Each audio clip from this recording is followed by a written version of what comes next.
The LouieTeeNetwork is powered by MusicHead University. MusicHeads, classes in session. Turn me up. Enroll on YouTube now. Link is in the description. Who else could it be but me? You're the man, Louie T. Welcome to the Command Post Live. You know what it is. Post up. Take command. Of course, I'm your Commander-in-Chief, Louie T. Thank you for joining me. So, wanted to come here today to put a bow on phase two of OTAs. We've seen a lot of clips from other teams who are a little bit further along in the process. Remember, if you have a brand new head coach, you are allowed to start OTAs earlier. So I've been seeing clips of teams like New England and the Jets and the Bears, of them already out there on the field in phase three, right? And that's where you really want to be. That's when you actually get action. That's when the beat reporters are there. You're getting reports, et cetera, et cetera. They're actually able to get out there and compete in phase three. So we're not there yet, but we've just put the bow on phase two. And I think a couple of things actually happened in phase two that were significant. I want to bring those to the forefront right now. Well, also, I'll play a clip for you from Jeremy Reaves. This is the clip that I'm going to play for you with Jeremy Reaves with All-Pro Reavo is an example of why I think this season has a chance to be special with the Commanders, because we're running it back. I liken it to the Detroit Lions last season. They had the, crazy run to the NFC Championship game. Not that no one thought it was coming, but I don't think anybody thought the Lions were going to go from 9-8 the year before and no playoffs to NFC Championship game and be up 24-7 on the road in the NFC Championship game against San Francisco before blowing that lead and ultimately losing that game. No one thought they were going to be in the NFC Championship game in 2023. They then followed that up, running it back, offensive, defensive coordinator, everybody back in tow, full staff back, full offense back, added a couple of pieces, and they ran it back and won 15 games and were the number one seed in the NFC. This feels like it has the makings of doing that. Now, I don't see any team in this division winning that amount of games, because unlike the Titans or the Lions last year in the NFC North, we don't have the liberty of playing the AFC South, right? Tennessee, Indianapolis, Houston, and Jacksonville. We just don't have that opportunity in front of us, right? So we gotta get it out the mud. We got to go about it the hard way. We got the Chiefs, the Broncos, the Chargers, the Raiders. We got the Packers, the Vikings, the Lions, and the Bears. So we played two of the toughest divisions in football. It's not going to be easy by any stretch of the imagination, but kind of feels that way. And listening to Jeremy Reaves talk about last season, how the season ended, and how they've transitioned into this year, I think it's something that you might want to hear. I'll play that for you guys a little bit later. But I want to talk to you about OTAs and specifically phase two ending. Two big takeaways from phase two, right? And the one is a very easy, noticeable takeaway that we've all noticed.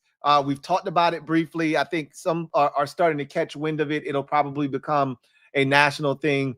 They always catch on to things a little bit later than us, because we're all over everything that happens with this team. The very granular details, the fine minutia of the daily tasks that go on with this team. We're all over it. So none of this is new to you. You've probably seen these pictures that I'm about to share with you. However, the first biggest takeaway is Jaden Daniels' appearance.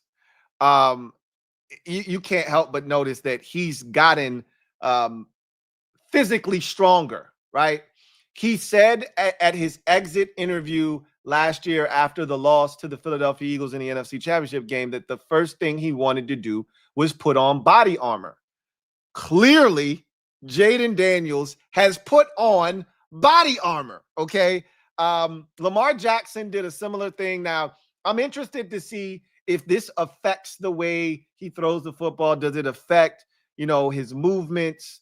Because I think him being kind of gangly, wiry frame, I think that's actually a strength, not a weakness. So many people always, and again, the quarterback position is a very physically demanding position, which is why quarterbacks want to put on body armor, because you take hits in the pocket, you take hits outside of the pocket.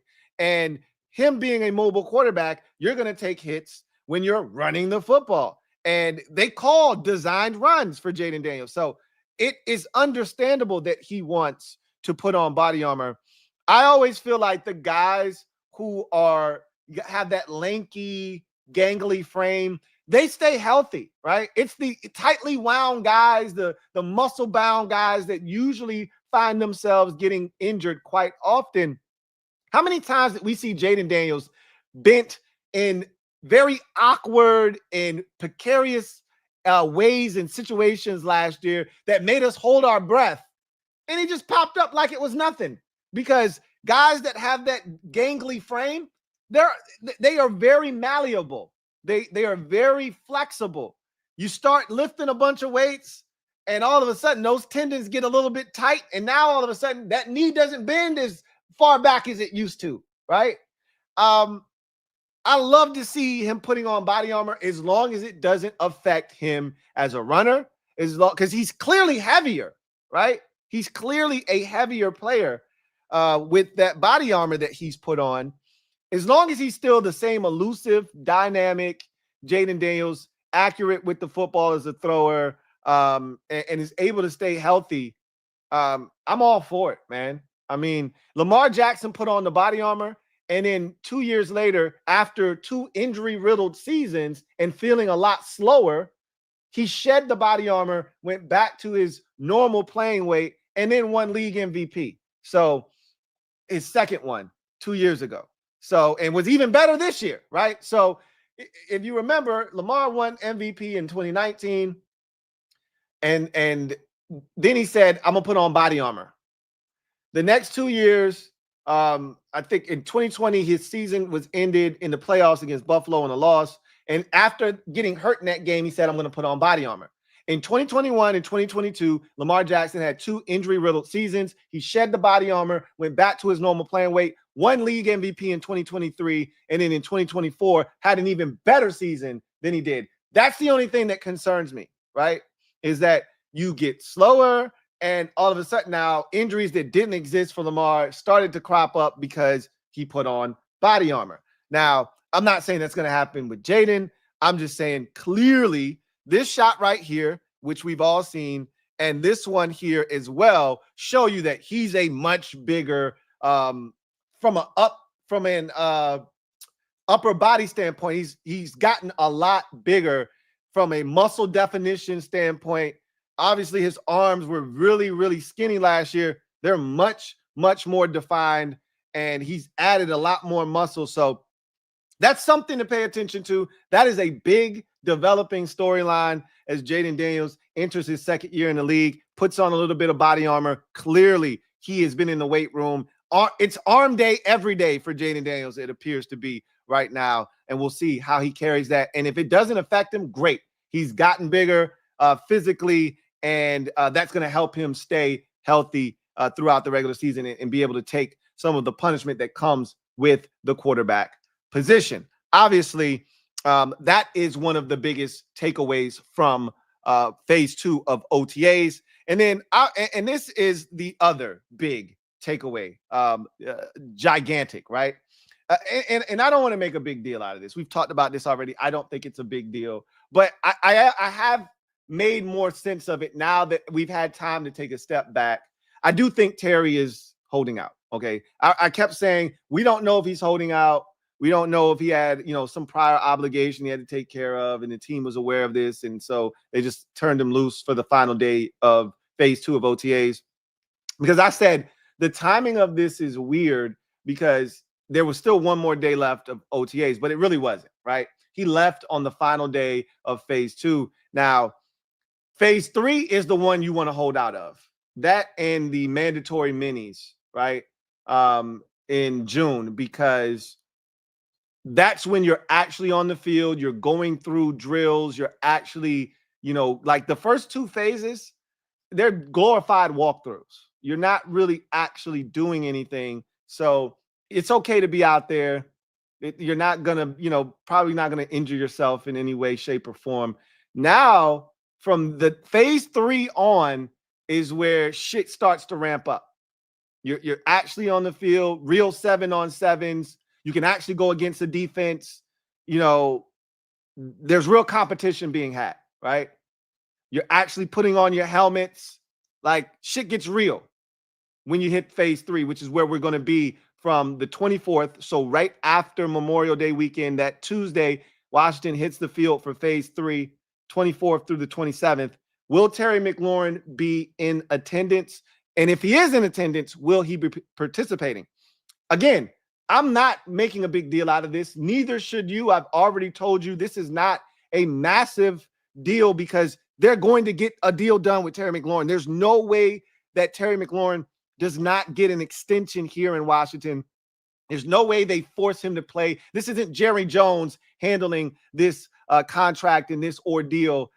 He's going to be paid. They're not going to force him to play out the final year of his deal. Terry is a consummate professional. He's done everything the right way. He's been one of the leaders in his locker room. He set the example of what the Commander's standard looks like, and they're going to reward him. They've rewarded guys in the past, i.e. Sam Cosmi, without even seeing Cosmi play a single down. They already knew Cosmi is a guy we want here long term. They're going to do the exact same thing for Terry McLaurin. The question isn't a matter of if it's going to get done. It's when is it going to get done? Does this holdout actually extend into phase 3 and potentially into the mini camp? I think there's a realistic possibility that that does happen. Then it becomes a bigger story than it needs to be. Could this be, right? Could this be this Terry McLaurin situation? Could this be the first real negative publicity for Adam Peters and DQ as they continue the recalibration of this Commanders organization? They really have, if you think about it, from the time Adam Peters was hired, the biggest controversy, if you want to call it that, really wasn't, not to us. Other people tried to make a big deal out of it, i.e. Ben Johnson's stinking ass, was the committee that they put together with quote unquote basketball guys, right? Because Bob Myers was a part of that. That was probably the biggest controversy, if you want to call it that, that we've really been involved in since Adam Peters was hired, right? And that was before he was hired. That committee was put together, if you recall, to go through the process of interviewing candidates for the GM job to ultimately land on Adam Peters. I think that committee was intentionally put together to hire Adam Peters because Bob Myers is friends with Adam Peters, and Rick Spielman's brother. I think no. I think I might be thinking about Ben Johnson. So I might be thinking about something else, but I think that committee was put together to land Adam Peters in particular, and then after that, it's really been smooth sailing. The one thing that you could attach to them briefly was the kicker that they signed last year, getting into the little situation that happened when he was in Jacksonville, and the Commanders quickly rid themselves of him, right? Because they wanted no negative publicity. They were trying to build this thing up the right way, so they didn't allow that situation to turn into something more than what they wanted it to be. And so they moved on from him, and the rest is history, right? That was in the past, in the rearview mirror. And that's really been the only thing that they dealt with, right? They really haven't had any negative pub since taking over. This could be the first one, right? If Terry's holding out, if this contract doesn't get done in a timely manner. And again, this could be all for naught. Terry could show up on Tuesday for, the first day of phase 3 of OTAs, and all's right with the world, and we can move on and it's a dead issue and a non-story and a non-issue, right? Or he could not be present again, and the point can be made that we are trying to get a deal done here, and we're not going to be in attendance at the rest of these OTAs. I would assume he would show up to the minis because it's mandatory, and then just not participate if it got to that. So I think he's making a point of trying to get this done before June so that he doesn't have to be a non-participant in the mandatory minis, because I know he doesn't want to be a distraction, but he also wants to be paid. I don't blame him. I don't blame him one bit. If, in fact, this is a holdout, it feels like a holdout because that last day of the phase 2 was the day he missed, and it makes sense that it would bleed into phase 3 if that is, in fact, the case. Again, that's something worth noting if we get to that point. He's going to get a deal. I've said this since the season ended. I said July, right?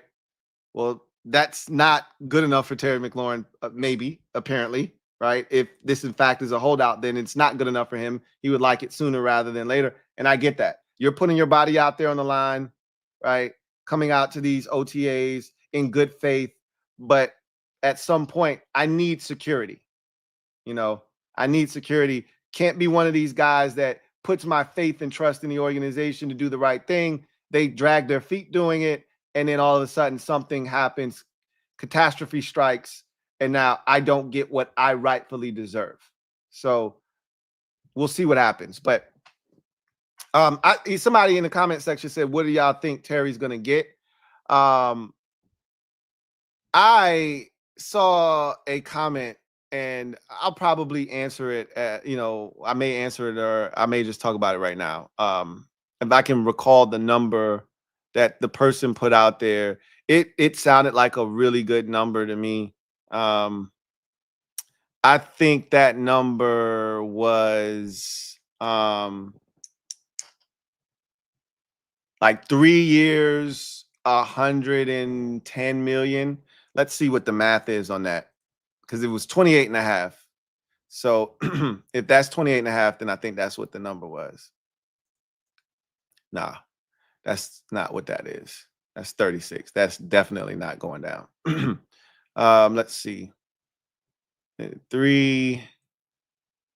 So 28, it's got to be, what was it, 4? Maybe it was 4 over 110. Feels like he would be signing a 3-year extension, not a 4-year extension, but because he's already got 1 year left, and then you would add those 3 years to it. So let's say it's a 3-year, 25 would be 70, 75. Let's say 80 would probably be, let's say 81. I think that's 27, right? So 80, let's say 84. 3 and 84. Let's go with that. Divided by 3. So that's 28. So say 85 and a half. I think that's going to get us to where we need to be. Divided by 3, 28 and a half. So a 3-year, $85.5 million extension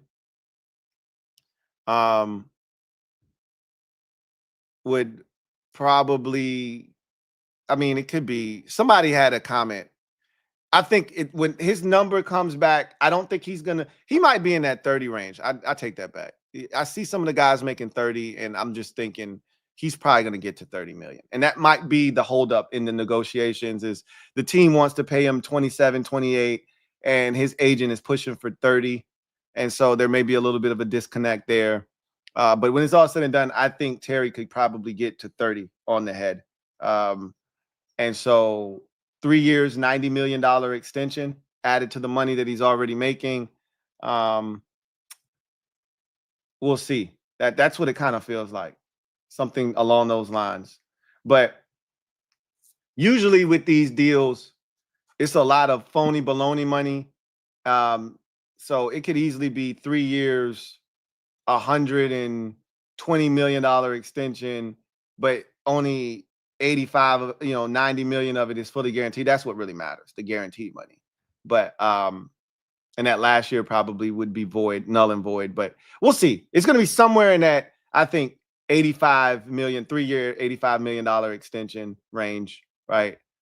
Something along those lines that will make him, like the 10th or 11th highest paid receiver in the league, which is where he should be, somewhere in that neighborhood. I could see him getting a 30. That would be 3 years, $90 million extension. Probably 70 of that would be fully guaranteed, 75 of it, maybe 65 of it, 65 to 75 million of it fully guaranteed, something to that effect. I could see that as well, right? So I want to play this clip for you. I want to play this clip for you of Jeremy Reaves talking about the commander standard. And the first soundbite from him is him, and this is from the this is a soundbite from the Wake Up Washington show. I think that's what it's called.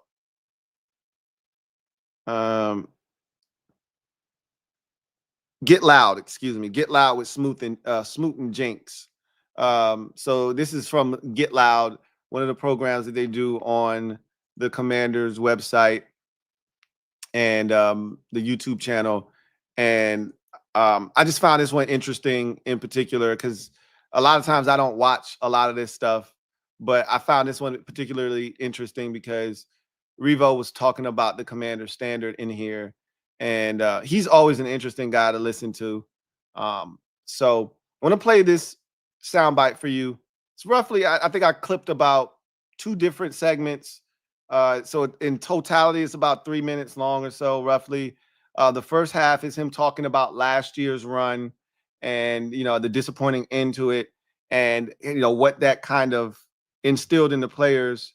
And then the last portion is him talking about the Commander standard and why it makes me feel even more like this has a chance to be super successful this season. Take a listen to Jeremy Reaves talk about the Commander standard and last year's success. Seattle, right? And we end up losing those games. So I never transitioned to that NFC Championship. Right. Take us there. Take us into Take us to Detroit. All right, we'll start there. Yeah. That was probably the most entertaining game that I've played in, and I ain't have I had a slow game. Yeah, the boys was eating. Yeah, the boys was eating. Yeah, but that's one of them games where you just kind of you sit back and you just take it all in. Like, man, I had to go through all that or through over those years to get to this moment right here. Right here.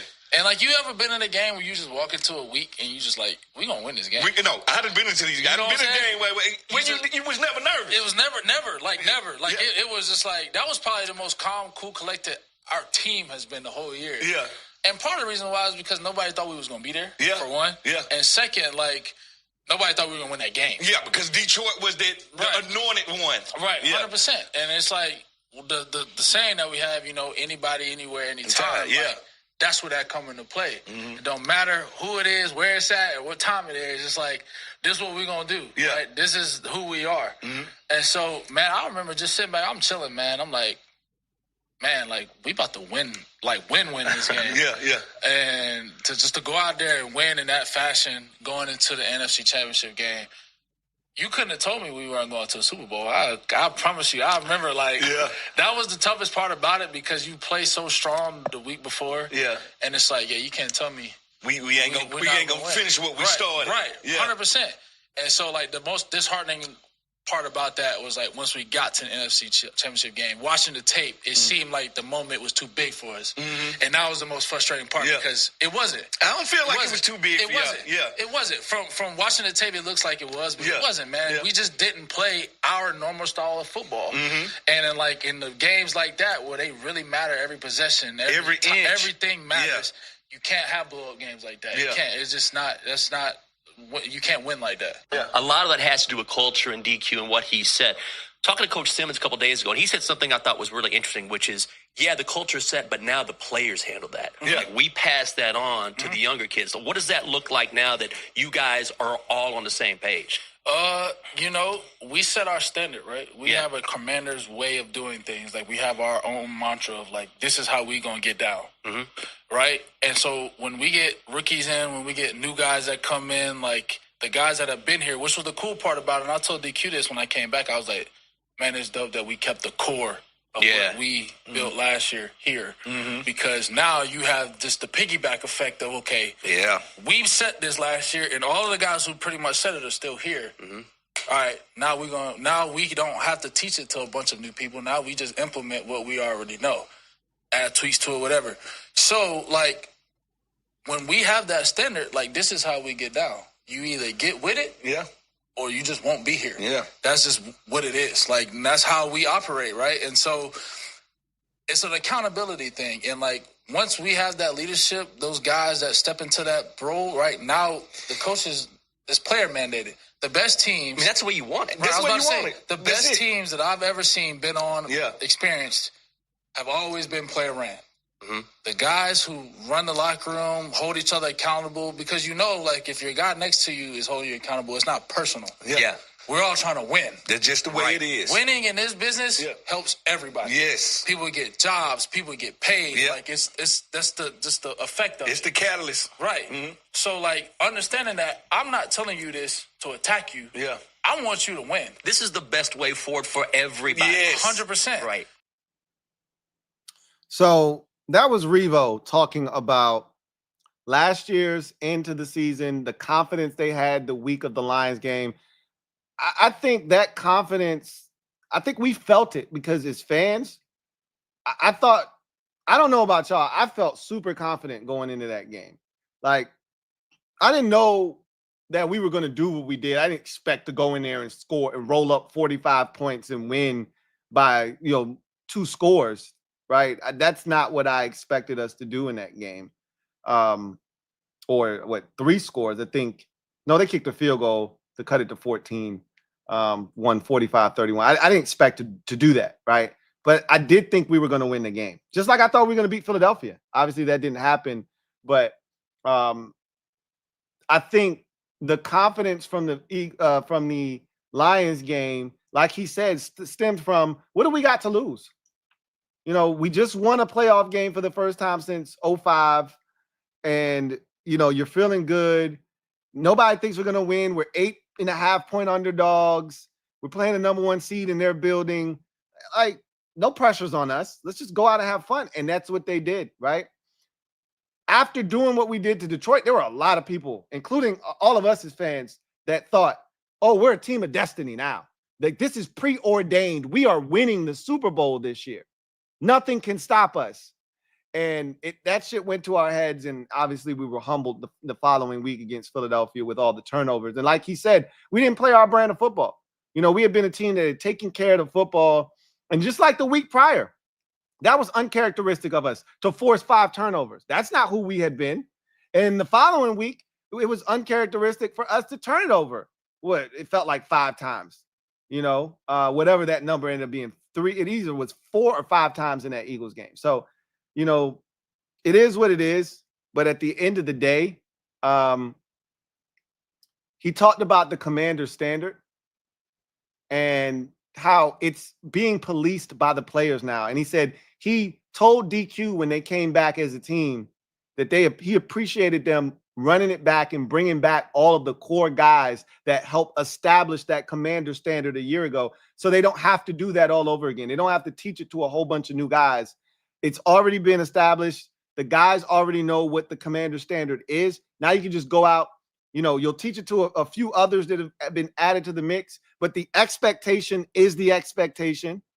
You set that, and now you can just run, right? And I feel like that's a microcosm of the entire, organization and outfit that we have right now. Is we don't have to teach an offense this year. Cliff is back. This is year 2 of the offensive scheme. We don't have to teach a defense this year. Joe Witt Jr. is here, and this is year 2 of his defense, right? We don't have to go through all of the building blocks of last season that we had to go through. Like, even though there wasn't this early season, like, feeling out process, we got our ass whooped in week 1. And then we won the next 4 games. Lost to the Ravens in week 6, and then won the next 3 games. We were 7-2. So there wasn't this, we got to figure it out stage. It was just, hey, we got to figure out who we are, and we did it on the fly. We didn't score a touchdown in week 2, right? We didn't know who was going to be our starting corners in week 3. We had a new shift of corners, right? First possession of the game, Mikey Sanders still in his first snap as a boundary corner gets cooked by Jamar Chase for a touchdown. Like, we were figuring things out on the fly. We don't have to do that this year. So him talking about the commander standard, him talking about how it's already embedded in the roster and the players are policing themselves, I think it bodes well for this team taking the next step.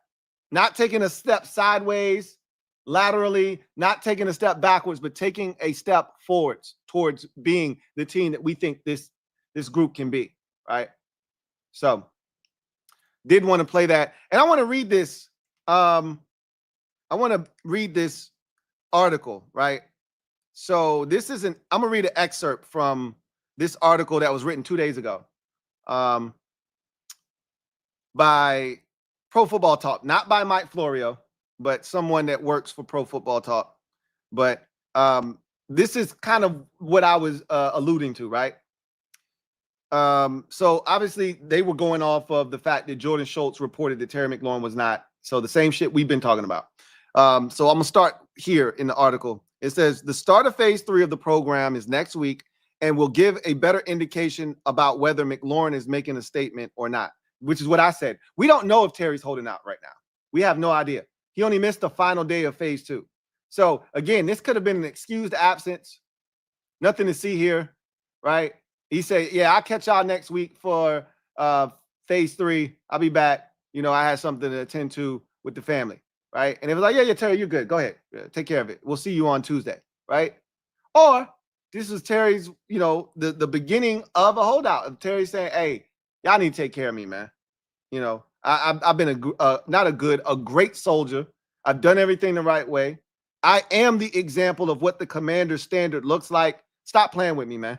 Give me my money, right? So it goes on to say, General Manager Adam Peters said at the NFL owners meeting in March that the team and McLaurin's representation had started preliminary talks. It's unclear where those talks stand now. They then go on to say McLaurin is entering the final year of his deal due to make a base salary of $15.5 million this season. His annual average of $23.2 million ranks 16th, even behind new teammate Deebo Samuel's $23.85 million annual average, which that alone tells you Terry's about to get a pay raise, right? He's not going to be second on the team from a financial standpoint at the receiver position behind a guy that just got here who's playing on a 1-year deal that they gave a bump and increase in salary to in Deebo Samuel. Are you crazy? Have you lost your minds? That's not going down.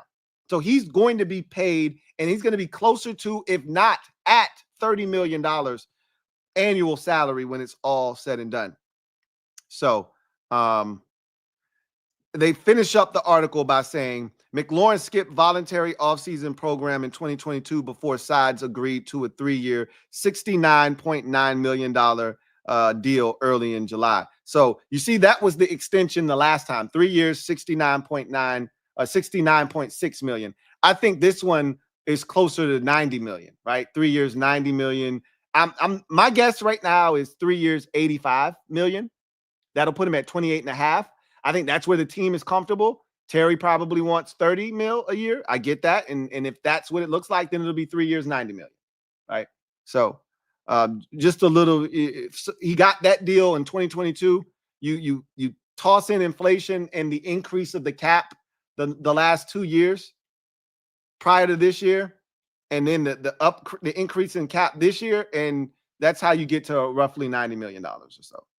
So anyway, I digress. So those are the two biggest takeaways. That was All Pro Reavo talking about the Commander standard and, where he, how he felt last year, the confidence going into the Detroit game and just being really disappointed and feeling like the moment was too big, even though he said that they didn't feel like the moment was too big. He said, watching the film, it felt like the moment was too big. That's what it felt like for us at home. The moment was too big for De'Ami Brown. The moment was too big for guys who didn't hold on to the football, right? All the fumbles. That was not indicative of who he had been. Now, De'Ami Brown has fumbled before, right? If I'm not mistaken, he fumbled against the damn Eagles in the second game, right? On a wide receiver screen, if I'm not mistaken, he fumbled. So he had fumbled before against them. Maybe that's why they went after the football. But Jeremy McNichols fumbling, Austin Eckler fumbling, that was uncharacteristic of those guys. I don't know if those two had put the ball on the carpet the entire season. And so it was unfortunate that all those turnovers came at the worst time possible. But maybe that moment was too big for us. We hadn't been there. The Eagles had. And now that we have been there, we have the experience. Hopefully we can do what the Lions did in the regular season, but not do what they did in the postseason and be one and done. All right. So we'll see. Anyway, I digress.